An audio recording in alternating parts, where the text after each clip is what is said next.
You don't take a graveyard shift at a roadside diner in the middle of Nebraska because life is going well.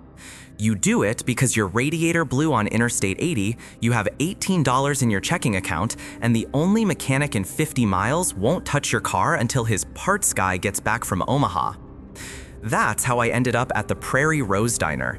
It sits alone off exit 222, sandwiched between endless cornfields and the kind of darkness that feels heavy, like it's pressing against the glass.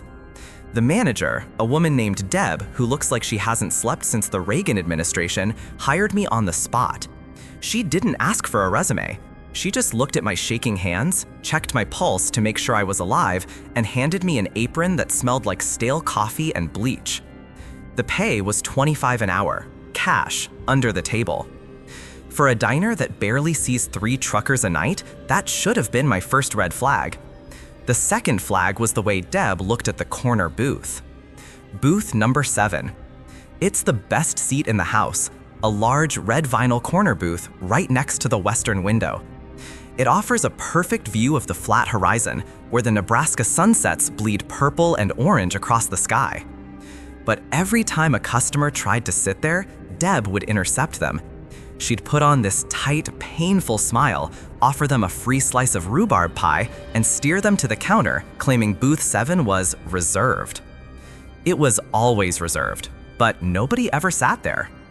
I worked there for 14 days before I found out why. It was a Thursday. The clock on the wall buzzed as the minute hand hit 8:47 p.m. exactly. The front bells didn't chime, but the door opened. The air pressure in the room dropped so fast my ears popped. In walked a family. A father in a gray suit, a mother in a floral Sunday dress, and 3 kids. 2 girls in matching ribbons, and a boy, maybe 10 years old, with his hair slicked back. They didn't look at me, they didn't look at the menu. They walked in a perfect synchronized line straight to booth 7 and slid in. I grabbed my notepad, ready to tell them the booth was reserved, but Deb's hand clamped onto my forearm. Her grip was like iron. Her face was the color of dirty ash. "Don't," she whispered. "Just watch." I stood frozen by the coffee pots. The family was talking. I could see their mouths moving, I could see the father laughing, the mother scolding the boy gently, but there was no sound. Absolute silence. It was like watching a movie on mute. Then the mother stopped. She turned her head slowly toward the west window. Her smile dissolved. Her eyes went wide, bulging out of her head. She grabbed the children, pulling them into her chest. The father stood up, knocking over his water glass, but the glass didn't shatter. It just dissolved into mist before it hit the floor. All 5 of them opened their mouths to scream. I will never forget the shape of those mouths.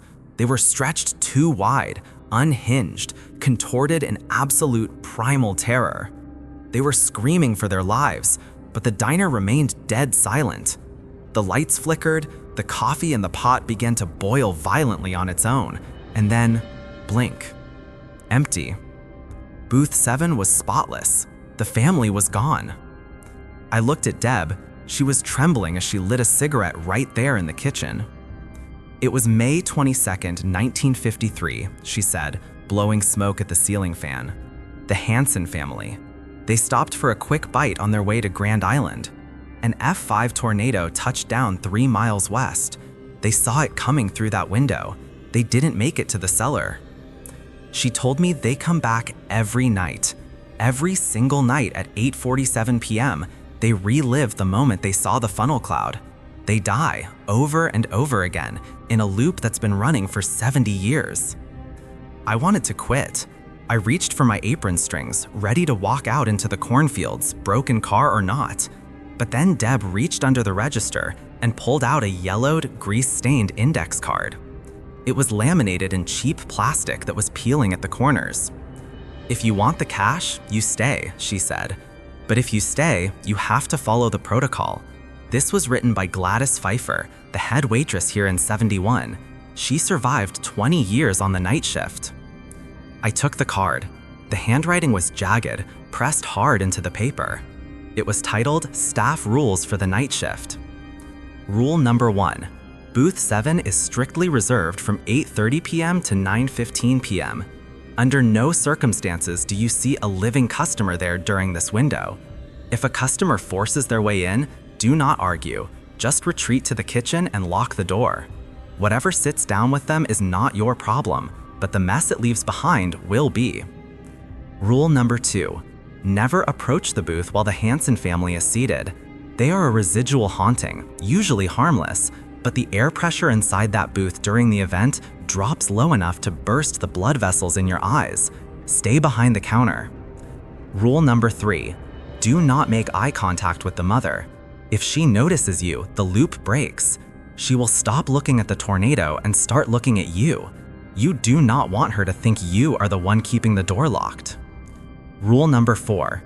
If the jukebox suddenly turns on and starts playing Tennessee Waltz by Patti Page, stop whatever you are doing immediately. This was the song playing when the roof tore off. Drop to the floor behind the counter and cover your ears. Do not look up until the song ends. If you hear the lyrics change to describe you, it's too late. Rule number 5. Between 8:45 p.m. and 8:50 p.m., the view out of the west window might not match the current weather. You might see a massive storm front, green skies, or a funnel cloud, even if it's a clear night. Do not comment on this. Do not point it out to customers. If a customer notices and asks about the storm, tell them it's just a reflection of the kitchen lights. If they insist on going outside to check, do not stop them. Do not unlock the door to let them back in until after 9 p.m. Rule number 6. If you hear a child's voice asking for cherry pie coming from the walk-in freezer, do not open the freezer. We don't serve cherry pie. We haven't served it since 1953. Answer loudly, "We are fresh out, honey." If you open that door, the cold that comes out isn't from the refrigeration unit. I looked up from the card. Deb was staring at me, her eyes hollow. "So," she asked, "you want the job or not?" I looked at the empty red vinyl of booth 7. I looked at the dark highway outside where my dead car was waiting. I put the card in my pocket. "I'll take the apron," I said. That was 3 nights ago. I'm writing this on my phone, hiding in the dry storage closet. It's 8:55 p.m. The jukebox just started playing Tennessee Waltz. But the problem is, the lyrics are wrong. Patti Page isn't singing about her sweetheart, she's singing about a mechanic in Omaha. I think I looked at the mother. I found the job listing stapled to a telephone pole near a dead gas station off I-80. It was a laminated index card, yellowed by the sun and smelling faintly of stale grease and ozone. It didn't ask for a resume, it just asked if I could work the graveyard shift and if I was good at following instructions. I had $12 in my pocket and a car that was leaking oil faster than I could buy it. I didn't have a choice. The manager, a guy named Earl, who looked like he hadn't slept since the Nixon administration, didn't even ask my name.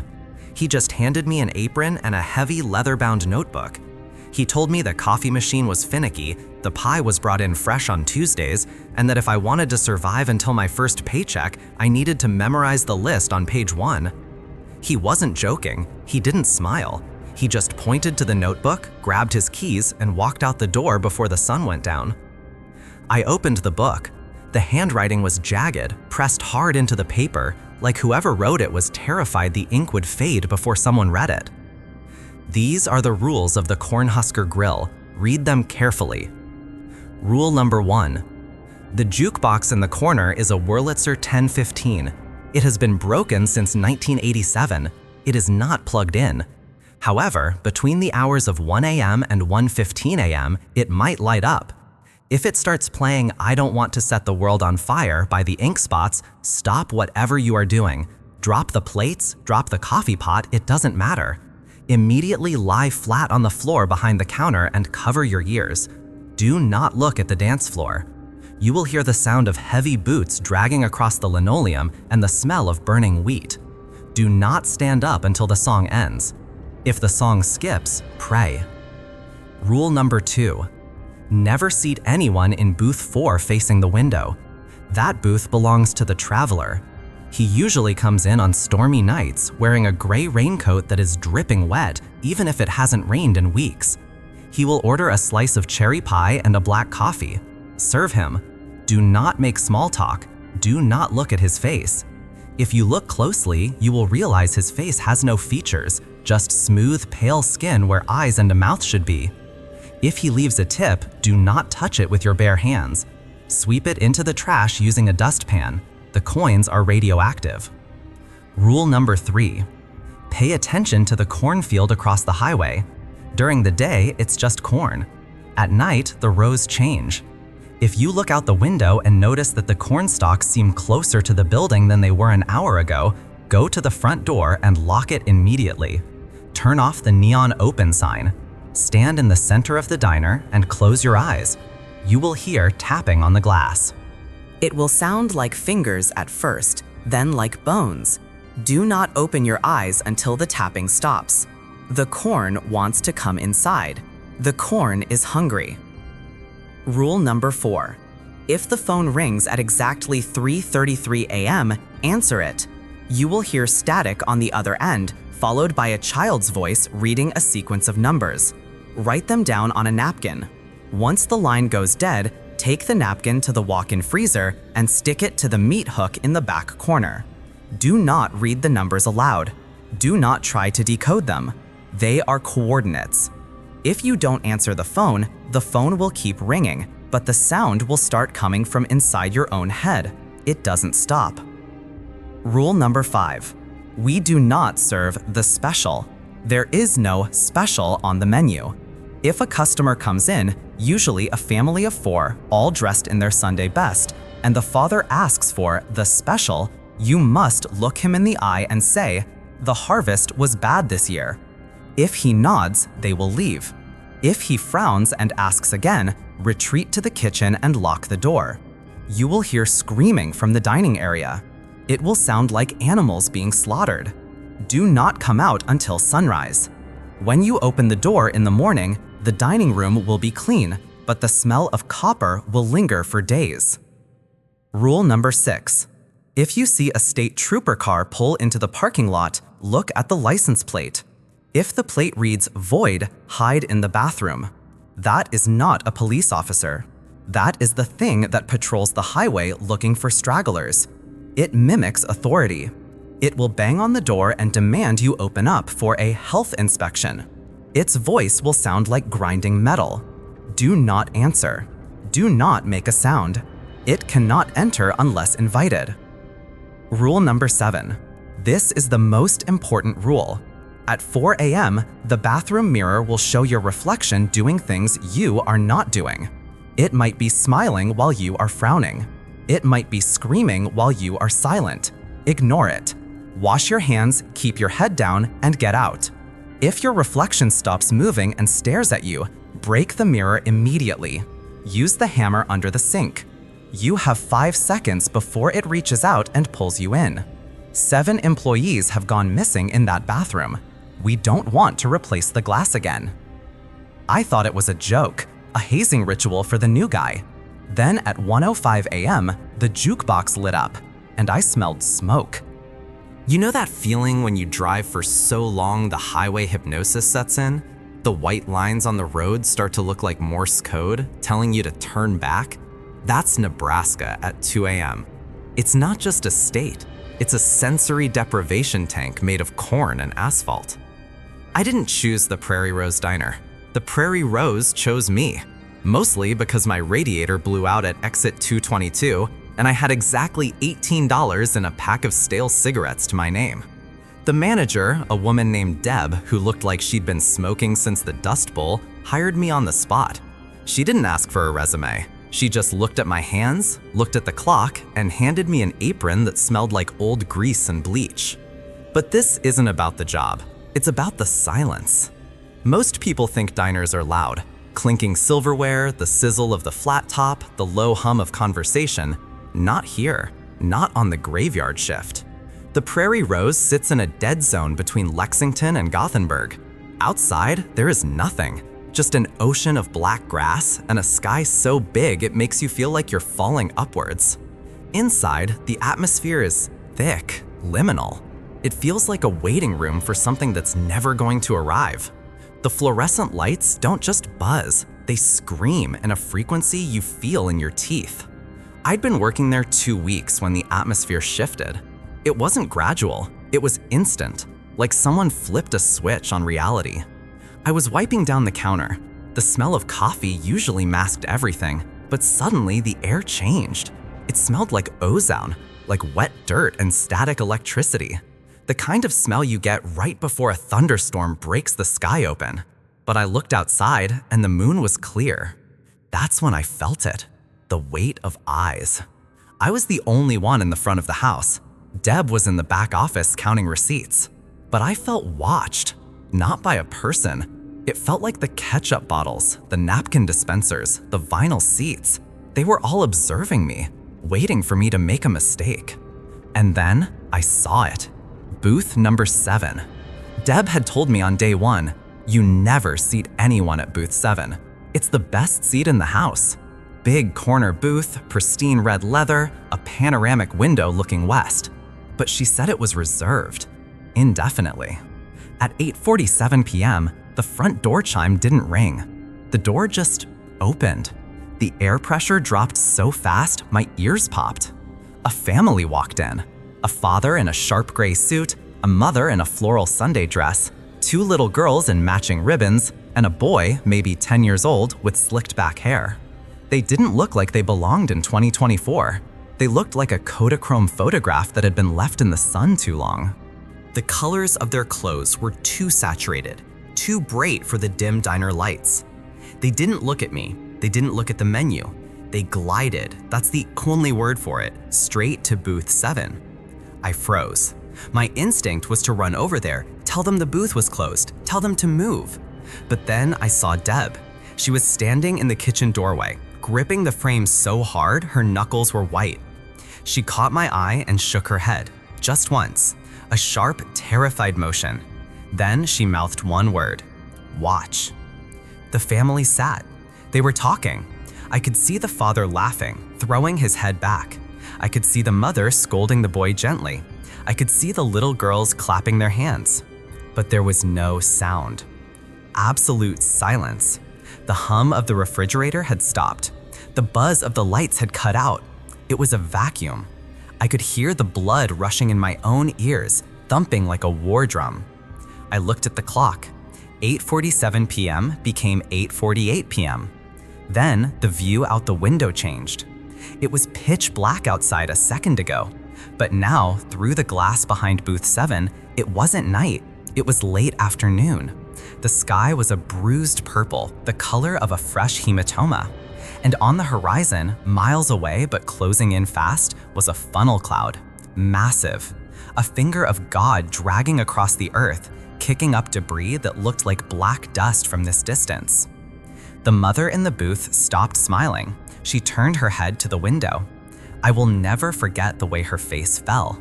It wasn't just fear, it was the realization of the end. She grabbed the children. The father stood up, knocking his water glass over. It hit the table, but it didn't shatter, and it didn't make a sound. And then they screamed. All 5 of them. Their jaws unhinged, opening wider than humanly possible. Their eyes rolled back into their heads.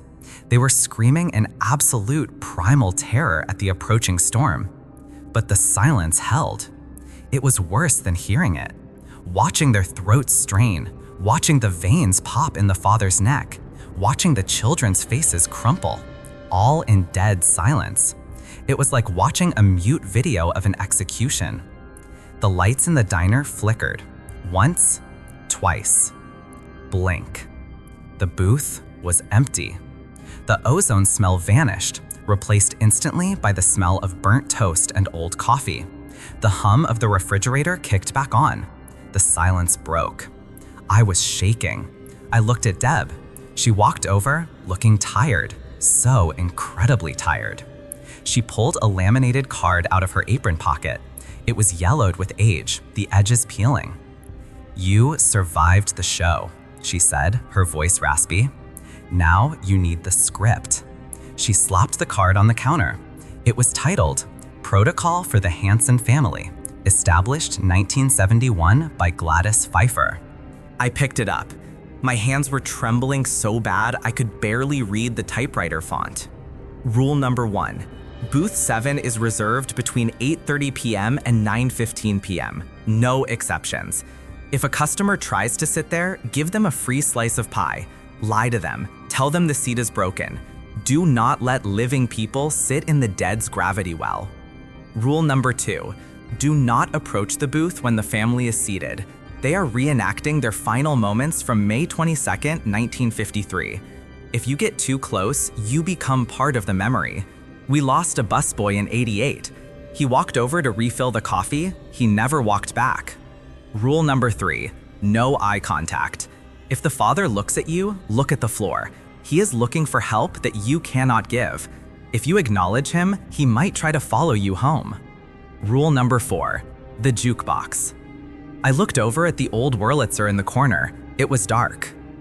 The card read, "If the jukebox begins to play Tennessee Waltz by Patti Page, drop whatever you are holding. Turn your back to the dining room, face the kitchen grill. Do not turn around until the song ends." The family likes that song, but sometimes the thing that chases the family likes it too, and you do not want to see what comes in the door after them. Rule number 5. Between 8:45 and 8:50 p.m., the west window will show the past. Do not comment on the weather. If a customer asks why it looks like a storm is coming when the sky is clear, tell them it's a reflection of the neon sign. Do not acknowledge the tornado. Acknowledging it gives it power to cross the threshold. Rule number 6.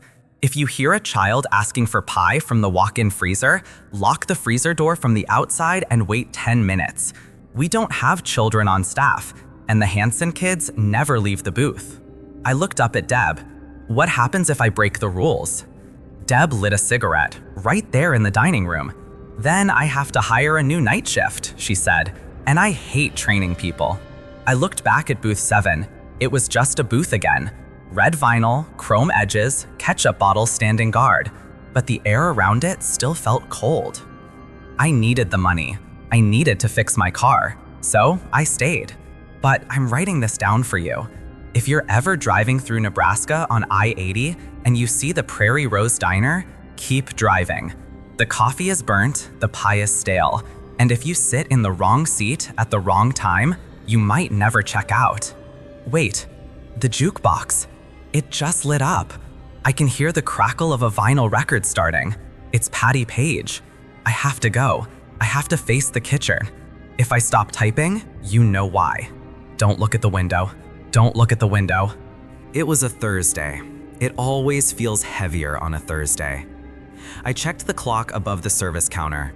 The neon Coors Light sign buzzed next to it, flickering with a dying electrical hum that set my teeth on edge. 8:42 p.m. My hands were shaking, just a little, enough to make the coffee pot rattle against the ceramic mug I was filling. I wiped a bead of sweat from my forehead with the back of my sleeve. The diner was empty, save for Old Man Miller in booth 2, nursing a cherry pie he hadn't touched in 20 minutes. But my eyes kept darting to the corner. Booth 7. The upholstery there was pristine red leather, unlike the cracked vinyl in the rest of the joint. The table shone under the pendant light. It looked inviting. It looked like the best seat in the house. It was a trap. Deb, the manager, had handed me the laminated yellow card on my first night. Her fingers were stained with nicotine, and her eyes looked like she hadn't slept since the Reagan administration. She didn't explain the rules. She just told me that if I wanted to keep the $18 an hour, which was double the state minimum, I would memorize them. Rule number 1. Booth 7 is reserved from 8:30 p.m. to 9:15 p.m. No exceptions. Rule number 4. If the jukebox plays the Tennessee Waltz, turn your back, face the kitchen. Do not look until the song ends. I thought it was a hazing ritual, some local Nebraska humor to scare the new guy from out of state. I was wrong. 8:45 p.m. The air pressure in the diner dropped. You know that feeling when you're in an airplane and it starts to descend? That pop in your ears? It hit me like a physical slap. The smell of stale grease and coffee vanished, replaced by something metallic, something electric. It smelled like ozone and wet dirt. It smelled like a storm. I looked at the windows facing west. Outside, the parking lot was dark, illuminated only by the lonely halo of the street lamp. The sky was black. But then, the glass rippled. Rule number 5. The west window may display weather inconsistent with current conditions. Do not comment. The black sky outside the window began to bruise. It turned a sickly, violent shade of green. The kind of green that every Midwesterner knows deep in their genetic code. The color of hail. The color of sirens. I gripped the counter. "Just keep cleaning," I whispered to myself. My voice sounded thin, swallowed by the sudden silence of the room. The refrigerator compressor had stopped humming. Old Man Miller was gone. I hadn't heard the door open chimes. And then, the music started. It wasn't digital. It was the scratchy, popping sound of a needle hitting vinyl. A slow, mournful waltz drifted through the diner. I was waltzing with my darling to the Tennessee Waltz. Patti Page. Her voice was distorted, warped, as if the record was melting. Rule number 4, turn around, face the kitchen. I knew the rule. My brain screamed the rule. Logic dictated that I spin on my heel and stare at the stainless steel grill until the music stopped. But my body betrayed me. I was holding the coffee pot and my grip failed. The pot slipped from my sweat-slicked fingers. Smash! Glass exploded across the checkered floor. Hot coffee splattered my shins. The noise was deafening in the unnatural quiet. I flinched. Instinct took over. I didn't turn to the kitchen. I bent down to pick up a large shard of glass. And as I stood up, I looked. I looked right at booth 7. Time didn't stop. It shattered. The booth was no longer empty. They were there. The Hansen family. Deb had told me about the 1953 tornado, the F5 that wiped the Grin off the map. But hearing about it and seeing it are two different universes of fear. There were 5 of them. A father in a gray Sunday suit, his tie loosened. A mother in a floral dress that looked too stiff. 2 little girls, twins, with matching ribbons in their hair. A boy, maybe 10 years old, clutching a toy truck. They weren't transparent. They weren't glowing blue like in the movies. They looked solid. Too solid. They looked like a high-definition photograph pasted onto a low-resolution background. But everything about them was gray. Their skin, their clothes, their eyes. Monochromatic ghosts in a Technicolor diner. I couldn't breathe. My lungs were paralyzed. The music swelled, louder, screeching now. And I lost my little darling. The father wasn't looking at the menu. He was looking at the window that showed the green sky. I could see the reflection in the glass. A funnel cloud, massive. A finger of God touching the earth, churning up debris, blacker than night against the green horizon. It was miles wide. It was coming right for us. I should have looked away. I should have closed my eyes. But then, the mother moved. She didn't look at the storm. She snapped her head toward me. The movement was too fast. It was jerky, unnatural, like a stop-motion animation missing frames. Her neck cracked audibly. Her eyes were gray voids, no whites, no pupils, just flat, dead slate. And she saw me. Rule number 3, do not make eye contact. The temperature in the diner plummeted 30 degrees in a second. My breath plumed in front of me. Frost webbed across the countertop. The mother's mouth opened. It kept opening. Her jaw unhinged, dropping past her collarbone, stretching the gray skin until it tore. It wasn't a scream. A scream implies sound. This was a vacuum. It was the sound of air being violently sucked out of the room. The children turned next. Snap, snap, snap. 3 heads rotated 180 degrees to face me. Their expressions were blank. Their eyes were wide. The boy raised a finger and pointed at me. Then the noise hit. It wasn't the music anymore. It was the roar of a freight train, the sound of the tornado. The windows of the diner bowed inward, the glass screaming under the pressure. The lights overhead burst, showering sparks that froze in mid-air. I was going to die. I wasn't just breaking a rule. I was intruding on their death loop. And now they were dragging me into it. The mother stood up. Her movements were glitchy, flashing from sitting to standing in a millisecond. She reached out a hand. Her fingers were long, elongated, stretching across the diner toward the counter where I stood frozen. "Help," she whispered. But the voice didn't come from her throat. It came from inside my own skull. It sounded like wet gravel grinding together. "Help. Us." The wall behind booth 7 began to rip away. Not the diner wall, but the reality of the room.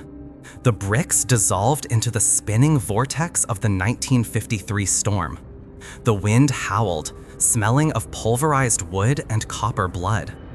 The debris from the funnel cloud wasn't just wood and dirt. It was furniture, cars, bodies.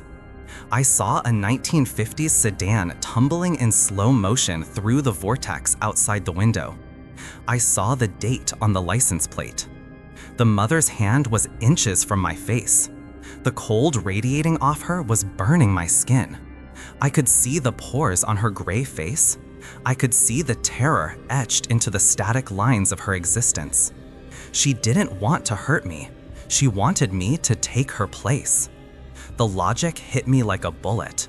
If I took her hand, I would be in booth 7. I would be in 1953.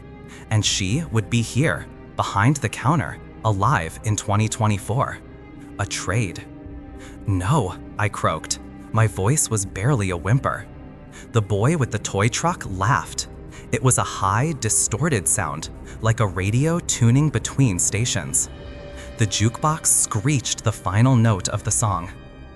The night they were playing the beautiful Tennessee Waltz.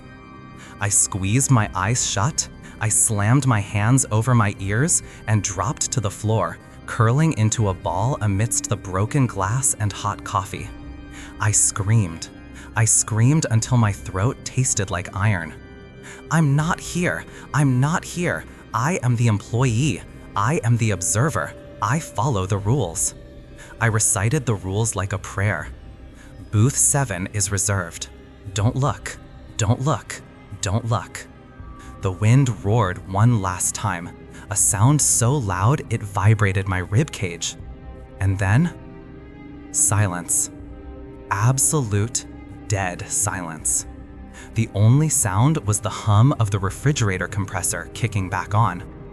I lay there for what felt like hours. The broken glass dug into my knees. The coffee was cold and sticky on my jeans. "Kid?" The voice was raspy, human. I opened one eye. Deb was standing over me. She had a lit cigarette dangling from her lip, the ash dangerously long. She looked down at the shattered coffee pot, then at the wet floor, then at me. She didn't ask what happened. She didn't ask why I was on the floor. She looked over my shoulder at booth 7. It was empty. The leather was smooth. The table was clean.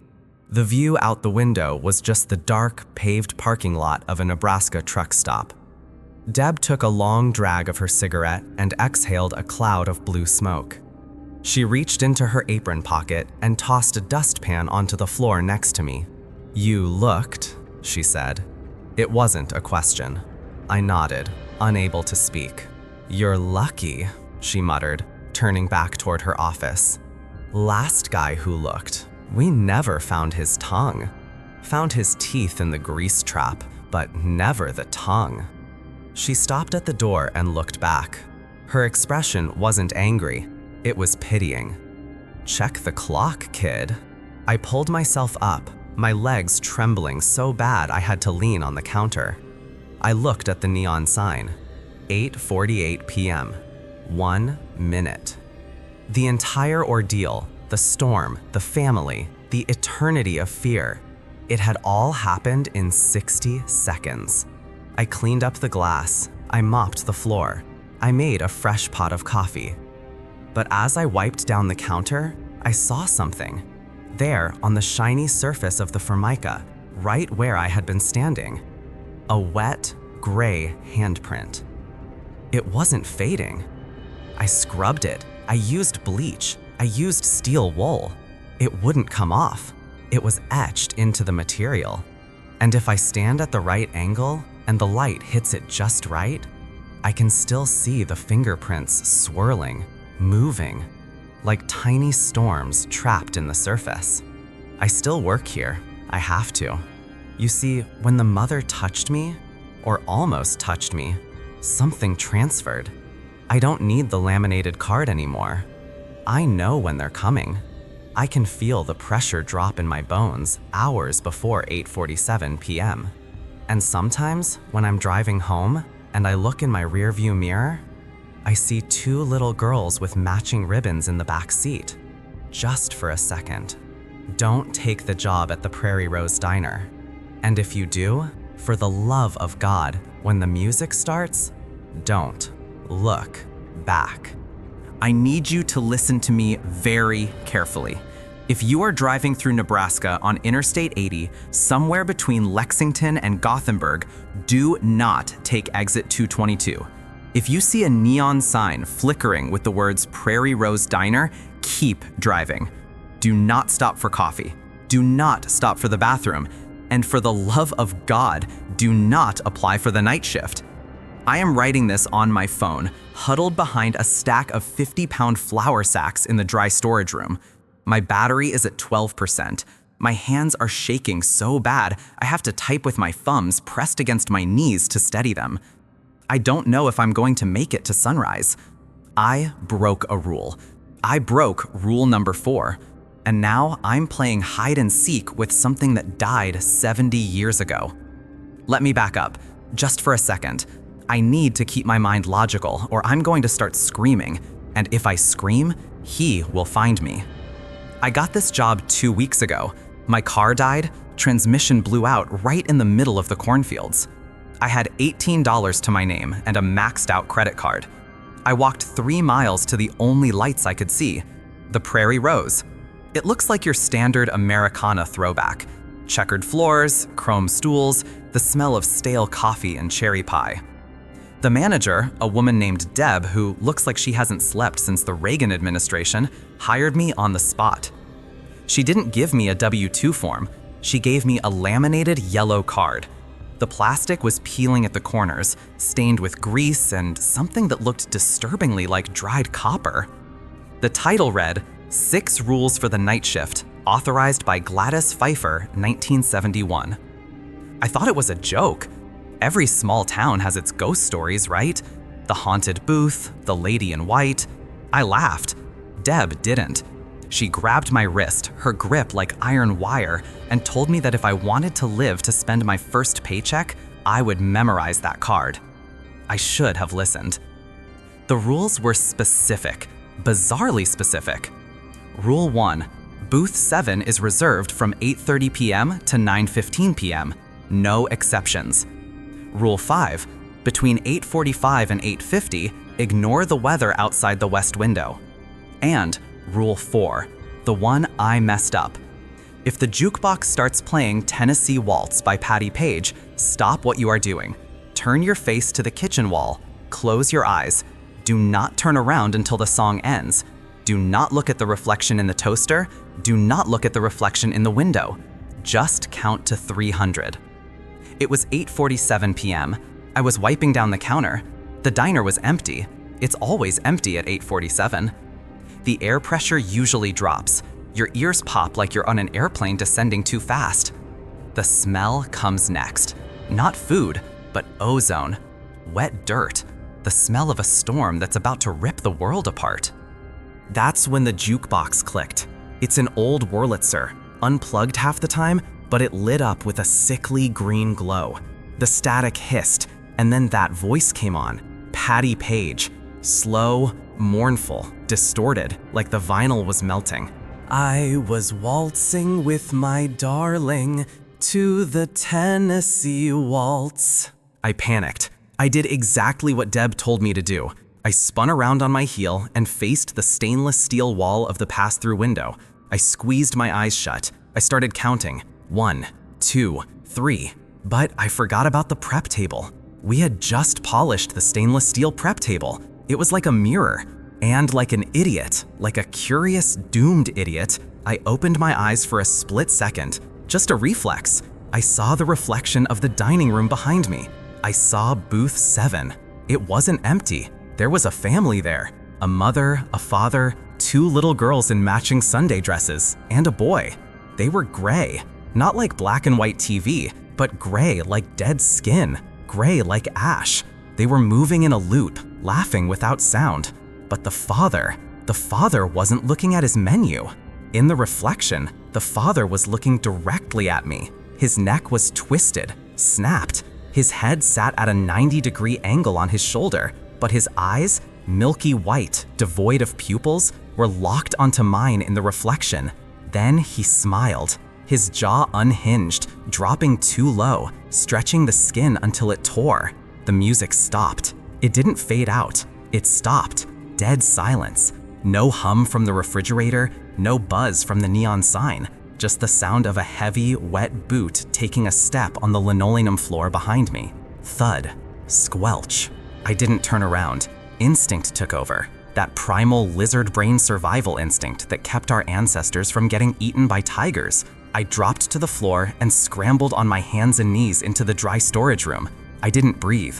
I pulled the door shut, but the latch is broken. It doesn't click. It just rests there. So here I am. I've been in here for 10 minutes. The silence out there is heavy. It has weight. It's pressing against the door. Wait, I hear it. Listen to me. You have to understand the layout. The dry storage is connected to the kitchen. The kitchen connects to the dining room. Between me and the dining room is a swinging door. Scree. That's the swinging door hinge. It needs oil. Someone just pushed it open. Heavy footsteps, slow, deliberate. These aren't the footsteps of a man walking to get a glass of water. These are the footsteps of something hunting. Thud, drag, thud, drag.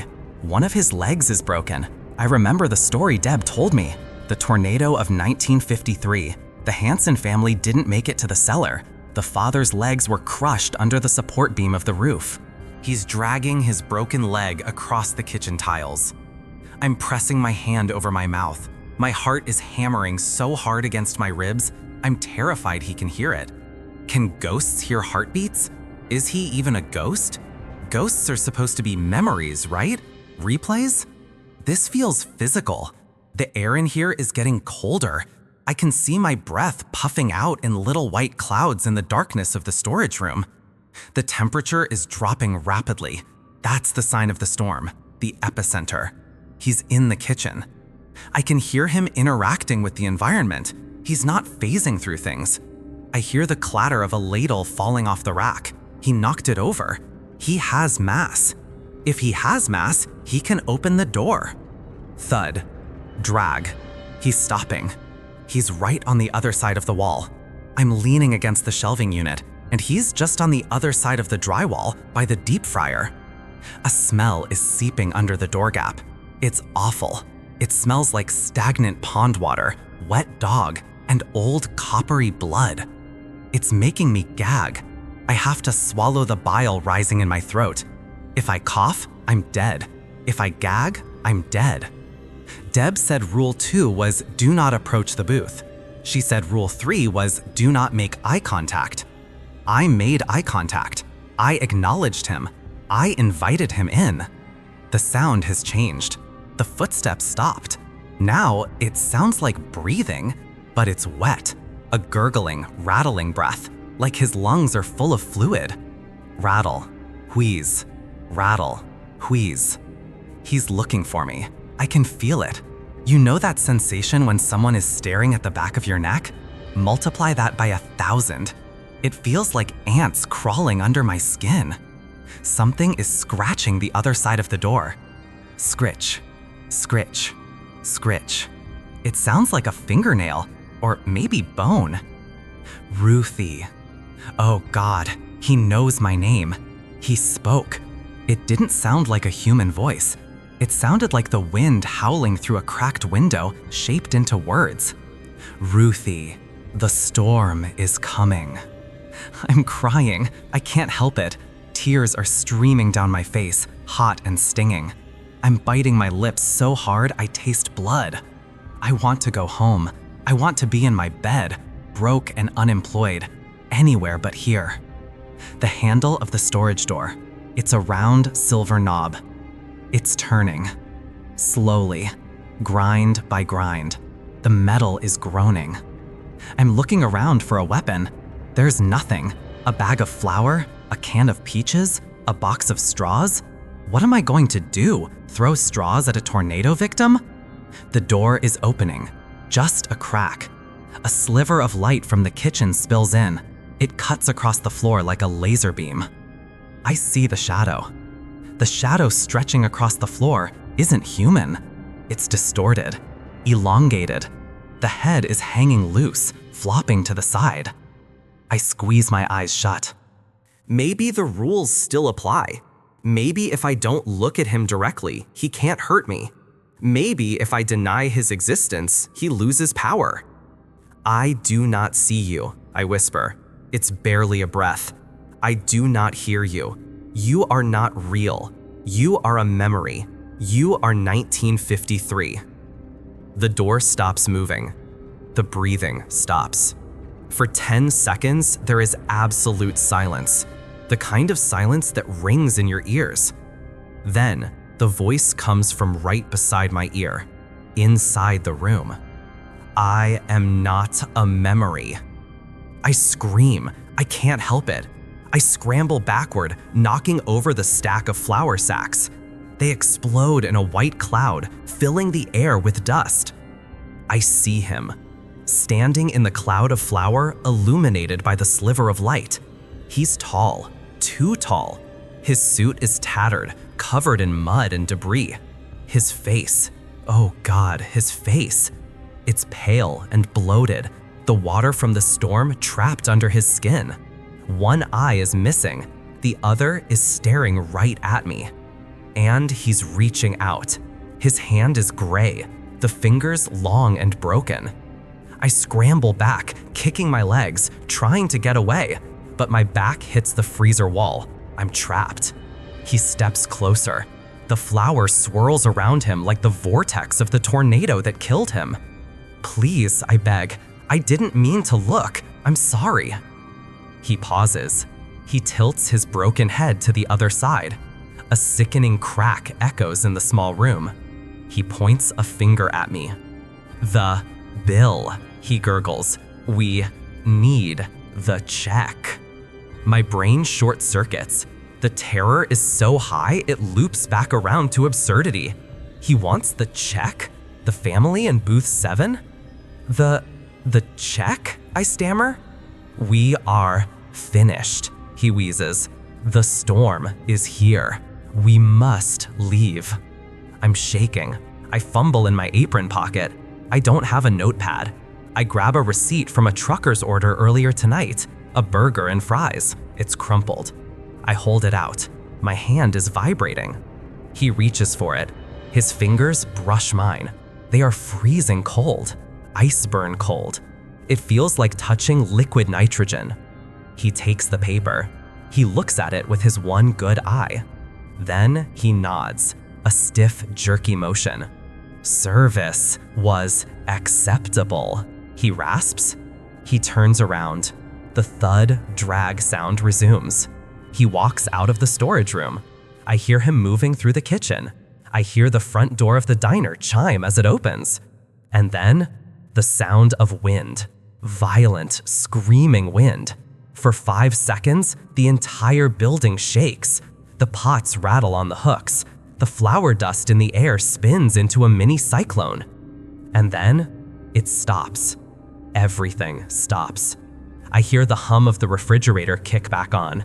I hear the neon sign buzzing out front. I crawl out of the storage room. The kitchen is empty. There's a trail of muddy water and wet footprints leading from the storage room to the front door. I look into the dining room. Booth 7 is empty. The table is clean. But right in the center of the table, sitting on top of the menu, is a tip. It's a silver dollar, dated 1952, and it's wet. I'm quitting. I don't care about the money. I don't care about the car. I'm walking to the next town. I'm leaving this phone here because I don't want anything tracking me back to this place. But before I go, I have to tell you, I have to warn you. If you stop at the Prairie Rose Diner, sit anywhere you want. Sit at the counter, sit in the back. But if you see a family of 5 walk in, wearing clothes that look a little too old-fashioned, and if you hear Patti Page start to sing about the Tennessee Waltz, don't look. Don't look at the window, don't look at the toaster, don't look at them. Because next time, they might not just want the check. They might want to take you into the storm with them. And I don't think I'm truly safe yet. The mud on the floor, it's not drying. And the jukebox just lit up again. It's playing the song again. I was waltzing. Goodbye. My hands didn't stop shaking until I crossed the state line into Iowa. I am currently sitting in a Motel 6 off the interstate, staring at the vending machine lights, and I can still smell the ozone. That distinct, sharp scent of impending rain and static electricity that shouldn't exist inside a diner. You wanted to know if I survived my first shift at the Prairie Rose. Obviously, I'm physically here. I still have 10 fingers, 10 toes, and the $300 cash Deb shoved into my pocket before telling me to get the hell out. But mentally, I think a part of me is still standing in that kitchen, staring at the stainless steel reflection of the pie cooler, praying that the song playing on the jukebox would end. Let me back up. You need to understand the feeling of that place after the event. After 8:47 p.m., after the Hansen family vanishes from booth 7, the diner doesn't just go back to normal. The silence that follows isn't peaceful, it is heavy. It feels like the air pressure has dropped so low that your ears need to pop, but they never do. Deb, the manager, didn't say a word for a solid hour. She just went back to wiping down the counter, her movements mechanical, her eyes glazed over with a look I can only describe as a 1,000-yard stare developed over decades of watching the same tragedy on repeat. I tried to focus on the busy work. I refilled the ketchup bottles, I restocked the napkins, I did everything I could to keep my back to the windows. Rule number 5 said that between 8:45 and 8:50, the weather outside might not match reality.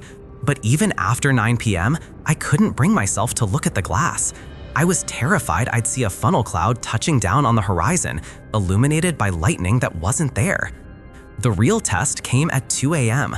That is the graveyard shift dead zone. The truckers have moved on, the locals are asleep, and it is just you, the hum of the refrigerator, and the dark Nebraska plains stretching out endlessly in every direction. I was sweeping near the entrance when I heard it, a crackle, the sound of a needle dropping onto dusty vinyl. My blood ran cold. I froze, gripping the broom handle so hard my knuckles turned white. Rule number 4. If the jukebox starts playing the Tennessee Waltz by Patti Page, stop what you are doing and turn your face to the kitchen. Do not turn back until the song ends. The opening notes drifted through the empty diner. It's a slow, sad waltz, distinctively 1950s. Under normal circumstances, it's a beautiful song. In an empty diner at 2 a.m. on a stretch of haunted highway, it is the sound of a grave opening. I didn't hesitate. I dropped the broom and spun around, facing the kitchen pass-through window. I stared at the grease trap. I stared at the stacked coffee cups. I stared at anything that wasn't the main dining floor. Behind me, the air temperature plummeted. I could feel the frost creeping up the back of my neck. Then came the sounds. Not the music, but the sounds under the music. Wet footsteps, heavy, slopping sounds against the linoleum floor. Not the frantic running of the Hansen family from the earlier reenactment. This was slow, deliberate. I heard the squeak of a stool at the counter, right behind me, maybe 3 feet away. The smell hit me next. Not ozone this time, pond water. Stagnant, muddy water mixed with the copper tang of old blood. The voice was a whisper, but it sounded like it was bubbling up through a throat full of liquid. "Miss?" I squeezed my eyes shut. I recited the menu in my head. Hamburger, $5. Cheeseburger, $5.50. Hot coffee, bottomless, $2. "Miss, I'm so cold." It was a child's voice. Rule number 6 came into my mind, but that rule was for a child asking for pie from an unseen location. This was right behind me. There was no rule for this. There was only the blanket instruction from Rule 4. Do not turn back until the song ends. "Please," the voice gurgled, "my sister is still in the car." The manipulation was cruel. It preyed on every human instinct you have. You hear a suffering child, you want to help. You want to turn around and offer a blanket, a hot cocoa, a hand. But I knew, with a certainty that settled deep in my bone marrow, that if I turned around, I wouldn't see a lost child. I would see something that had been waiting in the dark since 1953. Something the tornado didn't kill, but something the tornado brought with it. The Tennessee Waltz felt like it lasted for an hour. Patty Page crooned about losing her little darling, and behind me, the wet, slapping footsteps paced back and forth. Slap, drag, slap, drag. "Why won't you look at me?" the voice changed. It wasn't sad anymore. It was angry. It sounded like 2 stones grinding together. "Look at me." I bit the inside of my cheek until I tasted iron. I focused on the second hand of the clock on the kitchen wall. Tick, tick, tick. Then the music stopped. The scratching sound of the needle lifting off the record echoed through the room. The presence behind me didn't fade away gently. It vanished with a sound like a vacuum seal popping. The air pressure normalized, the smell of pond water evaporated, replaced instantly by the smell of brewing coffee. "You can turn around now, honey," Deb's voice called out from her office. She sounded tired. "You did good." I turned around. The diner was empty. The floor was dry. The broom was exactly where I had dropped it. But on the counter, right where I had heard the stool squeak, there was a puddle of water. Just a small, muddy puddle, slowly drying under the fluorescent lights. Deb came out with an envelope. It was 5:55 a.m. The sky outside the eastern windows was turning a bruised purple, signaling sunrise. "Shift's over," she said, pressing the envelope into my hand. "That's your pay, plus a little extra for the hazard. You handled the waltz better than the last guy. He looked—" "What happened to him?" I asked, my voice raspy. Deb just pointed to the muddy puddle on the counter. "He's still looking for his way home. Go on, get out of here before the breakfast rush. The regulars are fine, but you look like you're about to pass out." I didn't argue. I grabbed my jacket and walked out the front door. The morning air was crisp and cold, typical for Nebraska, but I felt feverish. Walking to my car was the hardest part. The parking lot was gravel, and every crunch of my boots sounded too loud.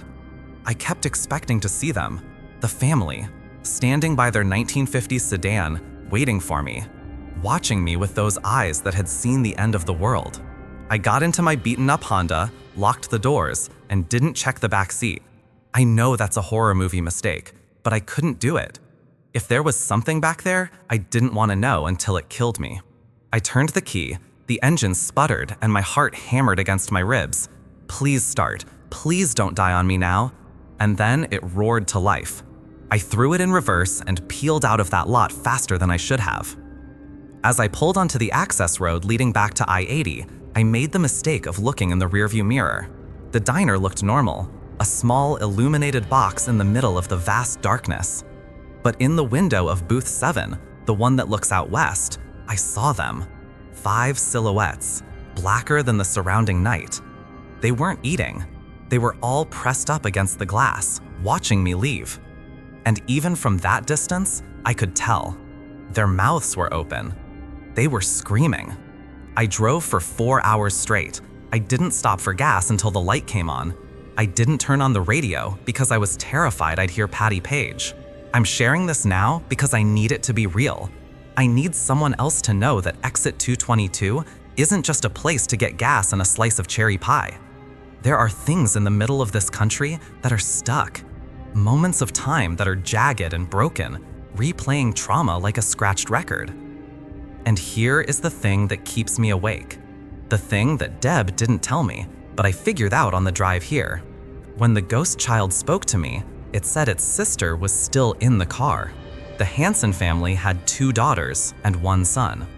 We saw all 3 of them in the booth during the reenactment. There was no sister left in the car. So who or what was standing behind me in the dark? And why did it sound so much like it was trying to trick me into giving it a ride? I'm looking at the rules card Deb gave me. I stole it. Or maybe I just forgot to give it back. Rule number 1, booth 7 is reserved. Rule number 6, ignore the phantom children. But I'm looking at the back of the card now. There is something scrawled there in faint blue ink, handwriting different from the rest. It looks hasty, panicked. Rule number 7, if you leave, never look in the rearview mirror until you cross water. If you do, you bring the passenger with you. I looked in the mirror as I left the parking lot. I'm in a motel room in Iowa. There's a river between me and Nebraska, so maybe I'm safe. But the bathroom faucet has been dripping for the last 20 minutes. Drip, drip, drip. It sounds wet, heavy. And I swear, just a second ago, I heard a hum coming from the vents, a low, melodic hum. It sounds like a waltz. If you are driving through Nebraska on I-80 and you see the sign for the Prairie Rose Diner, keep driving. Don't stop for the pie, don't stop for the gas. And for the love of God, if you see a family of 5 waving at you from the side of the road, don't look back. I have to go now. Someone is knocking on my motel door. They aren't using their knuckles. It sounds like they are slapping the wood with a wet hand. I'm going to look through the peephole. I have to know. Good luck, and drive safe.